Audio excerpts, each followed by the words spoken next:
میں ایک جگہ بیٹھا تھا، سامنے ٹی وی چل رہا تھا، آواز نہیں تھی۔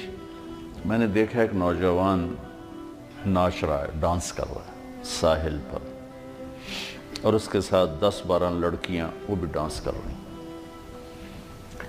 تو میں نے دیکھا بہت خوبصورت نوجوان ہے۔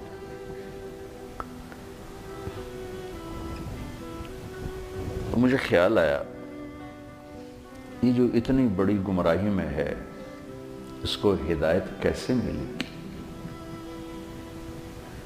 اور کون اسے جا کر اللہ کا پیغام سنائے گا؟ یہ وہیں بیٹھے بیٹھے ایک اس کی خوبصورتی اور جوانی پہ رحم آیا، ایک اس کے پلٹا کھانے کو میں نے بہت مشکل سمجھا۔ خیال آ کے گزر گیا، میں وہاں سے اٹھ گیا۔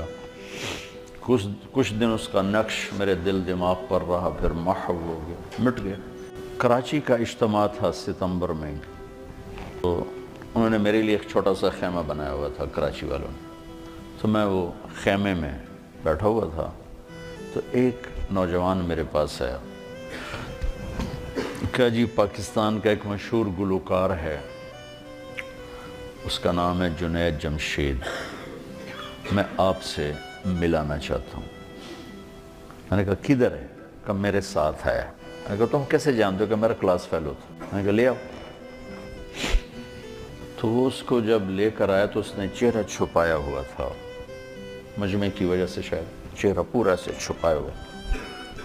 میرے سامنے آ کے بیٹھا اور یوں کھولا تو وہ وہی نوجوان جس کو میں نے اسکرین پر ناچتے دیکھا تھا۔ حیران۔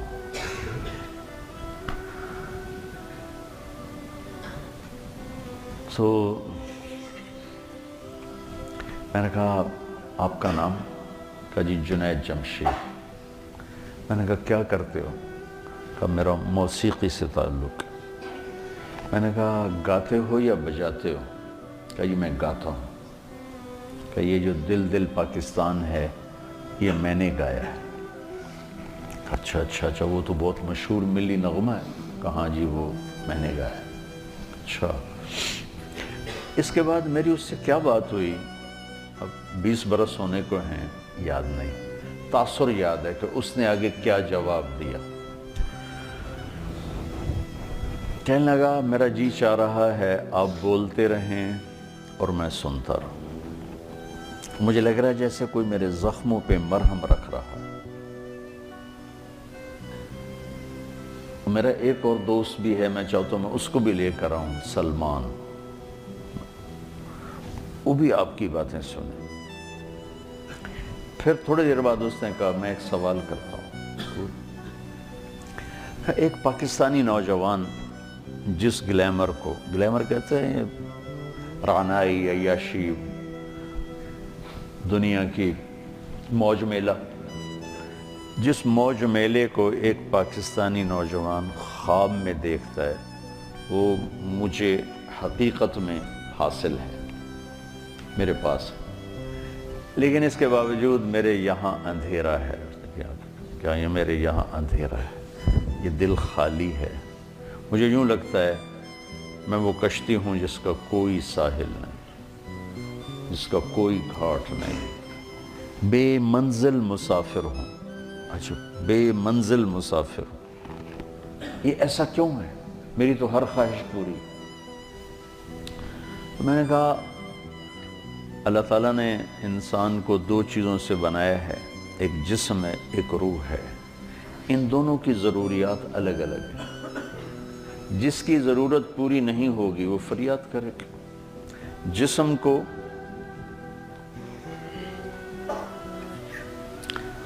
روٹی چاہیے، پانی چاہیے، ضروریات زندگی چاہیے، ان میں سے جو چیز بھی اس کو نہیں ملے گی وہ فریاد کرے گا۔ روح نہ عورت کو جانتی ہے، نہ روٹی کو جانتی ہے، نہ پانی کو جانتی ہے، نہ موسیقی کو جانتی ہے۔ روح ایک اللہ کا امر ہے جو صرف اللہ کو جانتا ہے، اسے اللہ چاہیے، اسے اللہ کا رسول چاہیے۔ تو جسم کو روٹی نہ ملے تو وہ پریشان ہوتا ہے، روح کو جب اللہ اس کے رسول کا تعلق نہیں ملتا تو وہ پریشان ہوتی ہے۔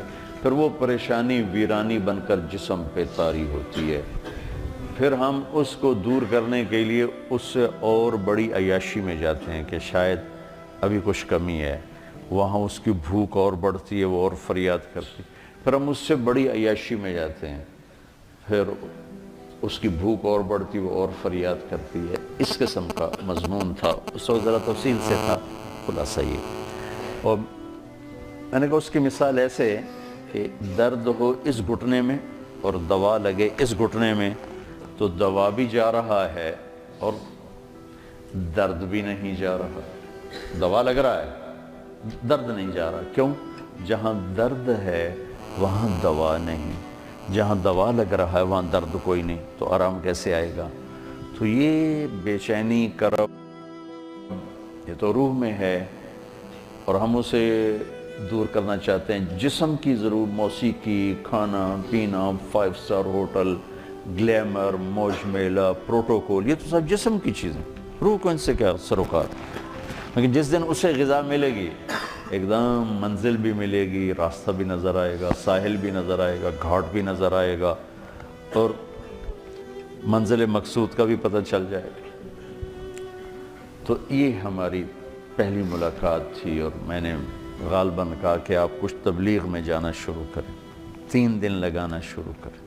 کہنے لگا میں کیسے لگاؤں، میں تو گاتا ہوں، ناچتا ہوں، ڈانس کرتا ہوں، تبلیغ کس منہ سے کروں گا؟ کعبہ کس منہ سے جاؤ گے غالب، شرم تم کو مگر نہیں آتی۔ میں نے کہا یہ تو دوا ہے، تو پہلے دن دوا کھانے سے آرام آتا ہے؟ مسلسل دوا کھاتے کھاتے کھاتے بیماری دبنا شروع ہوتی ہے، دبنا شروع ہوتی ہے، اور اللہ تعالیٰ اسے ٹھیک کر دیتا ہے۔ یہ دوا ہے، تم شروع کرو، اس کو سوچو مت کہ میں ناچ رہا ہوں، گا رہا ہوں، چلو ٹھیک ہے۔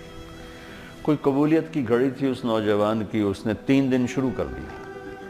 یہ جمشید اس کا کلاس فیلو تھا، یہ اس کو سب سے پہلے سلام دعا، یہ تبلیغ میں لگا تو اس کو اپنے اس کا خیال ہے، اس کو ملنا شروع کیا، پھر ایک جگہ پر آ کر وہ رک گیا، آگے نہیں لے جا پا رہا، تو اللہ نے اس میں مجھے ذریعہ بنایا، مجھے ڈالا۔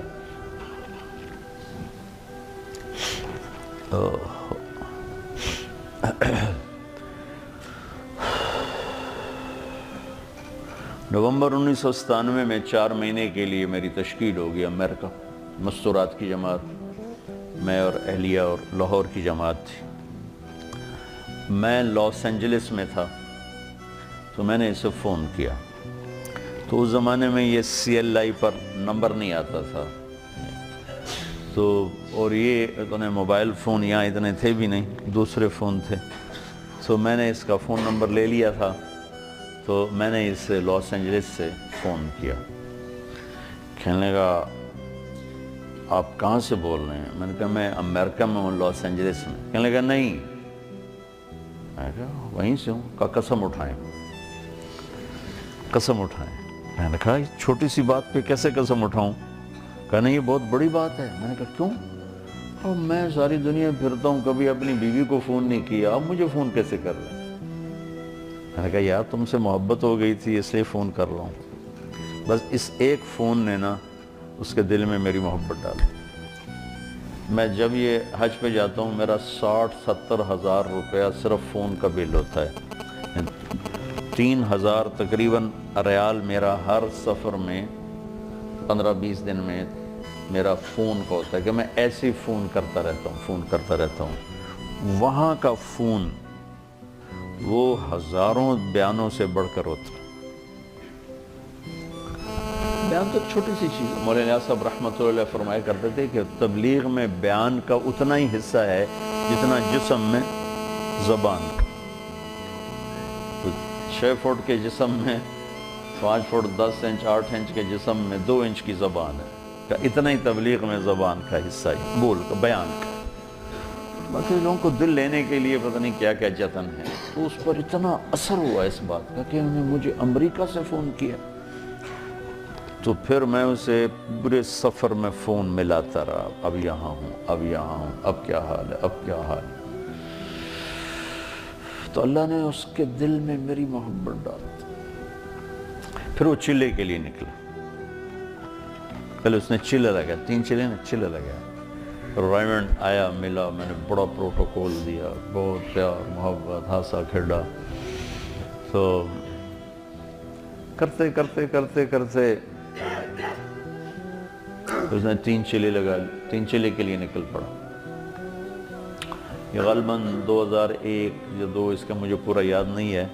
تو اس وقت یہ 3 چلے کے لیے نکلا. تو اس نے مجھے بالا کوٹ سے فون کیا کہ مولانا میں اس وقت بالا کوٹ کی ایک پرانی مسجد ہے، اس میں ہماری جماعت ہے، باہر فرش ٹوٹا ہوا ہے، اس پر ایک پھٹی ہوئی چٹائی ہے، اس پر میں لیٹا ہوا آپ کو فون کر رہا ہوں، اور جس سکون چین کو میں 5 سٹار ہوٹلوں میں ڈھونڈتا تھا وہ مجھے یہاں اس ٹوٹی ہوئی مسجد اور پھٹی ہوئی چٹائی پہ مل چکا ہے. مجھے یوں لگ رہا ہے میں ہوا میں اڑ جاؤں گا، بعین ہی اس کے یہ الفاظ تھے. تو میں نے کیا جواب دیا یاد نہیں، لیکن غالباً میں نے یہی کہا کہ اب روح تک اس کی غذا پہنچ گئی تو موج ہو گئی. یہ اس نوجوان کا ابتدائی سفر تھا.